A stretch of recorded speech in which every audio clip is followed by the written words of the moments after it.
పండించిన ఘనత మన కేసీఆర్ తీయాల. ఎక్కడ చూసినా రైతులు మర్చిపోతలేరు. రైతుల గుండెలల్లా కేసీఆర్ కేసీఆర్ కేసీఆర్, యువకుల గుండెలల్లా కేటీఆర్ కేటీఆర్ కేటీఆర్. అంత పని చేసిండ్రు, అంత అభివృద్ధి చేసిండ్రు, అంత డెవలప్ చేసిండ్రు. ఇప్పుడు చూస్తే 22 నెలలు అయ్యింది, ఎక్కడ చూసినా ఘోరమే. యాడేసిన గొంగడి ఆడనే.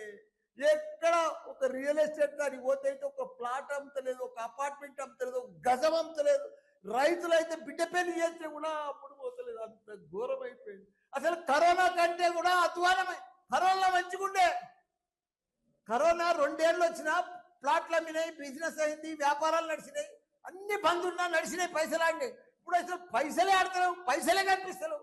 ఓ మాయమైనట్టేనా, ఓ మంత్రం చేసినట్టేనా, ఇదంతా ఎందుకైంది వచ్చిందంతా అని అందరు ప్రజలందరూ కూడా డిస్కషన్ వచ్చారు.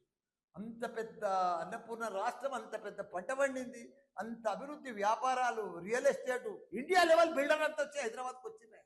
ఎత్తైన 58 అంతరాల బిల్డింగ్లు కట్టింది. అమ్ముడు పోయినాయి. ప్రపంచమంతా హైదరాబాద్ అంటే ఒక సింగపూర్, న్యూయార్క్ లెక్క చూసింది దాన్ని. అసలు దాన్ని అంతా బిత్తరపోయింది, బోసిపోయింది. ఇప్పుడు ఆ రింగ్ రోడ్ వెంబడి వస్తుంటే హైదరాబాద్ అంతా ఫైనాన్షియల్ సిటీ వస్తుంటే అంటే బాధ అవుతుంది. బిల్డర్స్ అంతా అవుట్ అయిపోయారు, కష్టాలలోకి వచ్చేసారు. ఇవన్నీ కూడా కాబట్టి మనం అంతా ప్రజలు కూడా అందరూ గమనించాలి. కాంగ్రెస్ ప్రభుత్వం ఇచ్చిన మాటలను వాళ్ళని ఈ ఎలక్షన్లల్లా, రాబోయే ఎలక్షన్లల్లా ఘోరంగా మనమంతా కూడా వాళ్ళకు ఓటు వేయకుండా ఓటుతోటే బుద్ధి చెప్పి మనం మళ్ళా బీఆర్ఎస్ ప్రభుత్వాన్ని గెలిపించుకోవాలి. మనం పాత రోజులకు మళ్ళీ రావాలి. మనం మళ్ళీ కేసీఆర్ మళ్ళీ సీఎం కావాలి. మనం అందరం కూడా ఒక యూనిట్ తోటి టీం వర్క్ కూడా జూబ్లీహిల్స్లో కూడా వాళ్ళు ఎంత చేసినా, ఎంత ఖర్చు పెట్టినా గ్యారంటీగా బీఆర్ఎస్ పార్టీ గెలుస్తుంది.